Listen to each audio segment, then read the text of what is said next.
15 నెలల హైటెన్షన్ వాతావరణానికి తెర. తాడిపత్రిలోకి మాజీ MLA Kethireddy Peddareddy grand entry. ఎన్నికల సమయం నుంచి పెద్దారెడ్డిని తాడిపత్రిలోకి అడుగు పెట్టనివ్వని పోలీసులు. జేసీ ప్రభాకర్ రెడ్డి. హైకోర్టు ఆదేశించిన పెద్దారెడ్డికి వరుసగా బ్రేకులు. ఎట్టకేలకు సుప్రీంకోర్టు ఆదేశాలతో తాడిపత్రిలోకి ఎంట్రీ ఇచ్చిన పెద్దారెడ్డి.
पुरुषजतेन्द्रिय आयुष्येवेन्द्रिय प्रतिष्ठति दीर्घायुष्मान भव दीर्घ सुमंगली भव अन्योन्य धामपत्र परपुरुषार्थ सिद्धिं सकल राजकीय अनुग्रह परपुरुषार्थ सिद्धिं दीर्घायुष्मान परपुरुषार्थ सिद्धिं प्रदर्शन्ते यानि कानि च पापानि जन्मान्तर कृतानि च तानि तानि प्रदक्षिण्यन्ते प्रदक्षिणं पदे पदे पापोहं पापा ఈ రోజు నేను తాడిపత్రికి పోవడం జరుగుతుంది. హైకోర్టు సుప్రీంకోర్టు ఆదేశాల మేరకు వాళ్ళు ఇచ్చిన గైడ్లైన్స్ మేరకు కూడా తూచా తప్పకుండా మేము పాటిస్తాము. నేను కూడా ఎస్పీ గారికి కూడా చెప్పడం జరిగింది. ఆయన కూడా మీరు మాకు లాండ్ ఆర్డర్ ప్రాబ్లం క్రియేట్ చేయకోకుండా చూడండి అని చెప్పడం కూడా జరిగింది. ఖచ్చితంగా కూడా మేము పోలీస్ అధికారులకు ఖచ్చితంగా సహకరిస్తాము. నేనే కాదు, మా కార్యకర్తలు, నాయకులు, మా పార్టీ సింపథైజర్లు అందరూ కూడా పోలీస్ అధికారులకు సహకరిస్తారు. ఎక్కడ కూడా తాడిపత్రి కాన్స్టిట్యున్సీలో చిన్న అవాంఛనీయ సంఘటన మా పార్టీ నాయకులు ఎవరు కూడా చేయరు. దీనికి పూర్తి బాధ్యత కూడా మేము తీసుకుంటాము. ఏది ఏమైనా కూడా ఈ తెలుగుదేశం ప్రభుత్వం వచ్చిన తర్వాత కాన్స్టిట్యున్సీలో ఏ విధమైనటువంటి చిన్న చిన్న అవాంఛనీయ సంఘటనలు జరిగినాయి, వాళ్ళ కుటుంబాలకు అన్ని కుటుంబాలకు పోయి నేనే నేరుగా ఓదార్చి ఇంకొకసారి ఇలాంటి చర్యలు జరుపుకోకుండా చూసుకునే బాధ్యత మాకుంటుంది. ప్రతి విషయంలో కూడా పోలీస్ అధికారులకు ఫిర్యాదు చేయడం కూడా జరిగింది. గతంలో కూడా అలాంటివి ఏంటివన్నా కూడా పెండింగ్ ఉన్నా కూడా తిరిగి మళ్ళా కూడా నేను గ్రీవెన్స్కు పోయి ఎస్పీ గారితో మాట్లాడి గ్రీవెన్స్లో కూడా గీయడం జరుగుతుంది. ఏది ఏమైనా కూడా ఈరోజు ఒక శుభపరిణామం.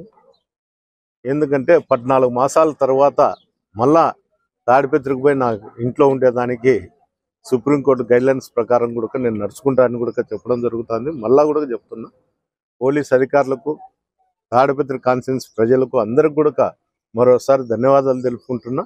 ఖచ్చితంగా నేను 10 తర్వాత గ్రామాల్లో ప్రతి గ్రామంలో తిరిగి మా పార్టీ ప్రోగ్రాంలన్నీ కూడా ఖచ్చితంగా చేస్తాము. మా నాయకులకు, కార్యకర్తలకు అండగా ఉండాము. ఎన్ని రోజులు కూడా అండగానే ఉండాము.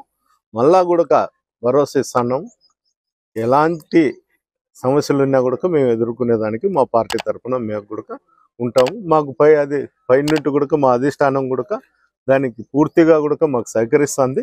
అందువల్ల మేము జగన్మోహన్ రెడ్డి ఆదేశాల మేరకు ఏ కార్యక్రమం చేస్తూ ప్రతి ఒక్కరిని కూడా కార్యకర్తను దగ్గరికి తీసుకొని ఆప్యాయంగా చిన్న చిన్న సమస్యలు ఉంటాయి గ్రామాలలో, అవన్నీ కూడా పరిష్కరించుకుంటూ పోతాం. అదేం లేదు, నాకు హైకోర్టు ఆర్డర్స్ ఉన్నాయి 5 వెహికల్ తీసుకొని పోమని. 50 ఉంటే 60 మంది నా ఇంటి దగ్గర ఉండొచ్చు. దానికి అదే సంఖ్యలోనే నేను పోతా. ఎక్కువ మందిని కూడా నేను పెట్టుకునేదానికి కూడా నాకు ఆర్డర్స్ లేదు. హైకోర్టు సుప్రీంకోర్టు ఆర్డర్స్ తూచా తప్పకుండా పాటిస్తా. ప్రతి పోలీస్ అధికారులకు కూడా నేను సహకరిస్తా. మరోసారి ఎస్పీ గారికి ధన్యవాదాలు తెలుపుకుంటాను.